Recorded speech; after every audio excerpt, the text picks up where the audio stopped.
3 రోజులుగా ఆకలితో ఉన్న ఆ అమ్మాయి నేలపై ఉన్న ఒక రాయిని తీసుకుని నమలడం మొదలుపెట్టింది. అప్పుడు వెనుక నుంచి భయంకరమైన గర్జన వినిపించింది. ప్రమాదకరమైన భీరా నెమ్మదిగా ఆనవైపు వస్తున్నాడు. కానీ అన్నకు ఏమీ తెలియదు. ఆశ్చర్యకరమైన విషయమేమిటంటే భీరా అన్నను చూసినప్పుడు ఆమె ఇంకా బతికే ఉంది, అమాయకంగా కనిపించింది. ఆ క్షణంలో భీరా కళ్ళను ముదతో మేసింది. అతను ఆమెకు ఏమీ చేయలేదు. తలను మెల్లగా ఆమె పక్కన ఉంచాడు. తరువాత నేలపై పడుకుని అన్న తన వెనుక ఎక్కి ఆడుకునేలా చేశారు. సాయంత్రానికి భీరా అన్నాను తనపై లలా ఎత్తుకుని చీకటి గుహకు తీసుకెళ్లాడు. అప్పటినుంచి అతను అన్నాను తన పిల్లగా స్వీకరించాడు.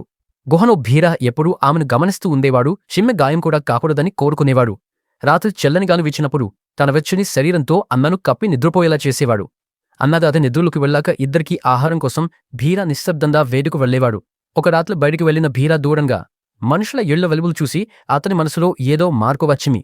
కొన్ని రోజుల తర్వాత అన్న ఆడుకుంటుండగా ఆమె బొమ్మ కొండ అంచు దాడిపోవడంతో ఆలోచించకుండా దాని వెంట పరిగెత్తిమి. పడిపోబోతున్న క్షణంలో భీరా వచ్చి ఆమెను కాపాడాడు. కాని అదే సమయంలో ఆ బొమ్మ వాసనను వెంబడిస్తూ ఒక కుక్క అక్కడికి వచ్చిమి.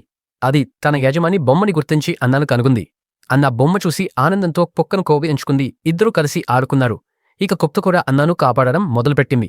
కొండపై నుంచి ఈ దృశ్యం చూసిన భీరాకు కుక్క తనను భయపడకపోవడం ఆశ్చర్యంగా అనిపించింది. ఇద్దరూ ప్రశాంతంగా ఒకరినొకరు చూశారు. అన్న ఇంతకు ముందు ఎప్పుడూ లేనంత సంతోషంగా ఉందని భీరా గ్రహించాడు. అతను తల పదునైన పళ్లను వెనక్కి తీసుకుని కొండ కింద నుంచి అన్న పేరును పిలుస్తున్న మనుషుల స్వరాన్ని విన్నాడు. అన్నా మరియు కుక్క కొండ దిగుతుండగా భీరా ఒక అడుగు ముందుకు వేసి ఆగిపోయాడు. చివరికి తిరిగి కొండ శిఖరానికి వెళ్లి అన్నా దూరమవుతూ పోతుండగా మౌనంగా చూస్తూ నిలబడ్డాడు. ఎందుకంటే అన్నా అసలు స్థానం అక్కడ కాదని అతనికి అర్థమైంది. స్నేహితులారా, మీ అభిప్రాయం ఏమిటి? భీరా సరైన పని చేశారా? కామెంట్స్లో చెప్పండి.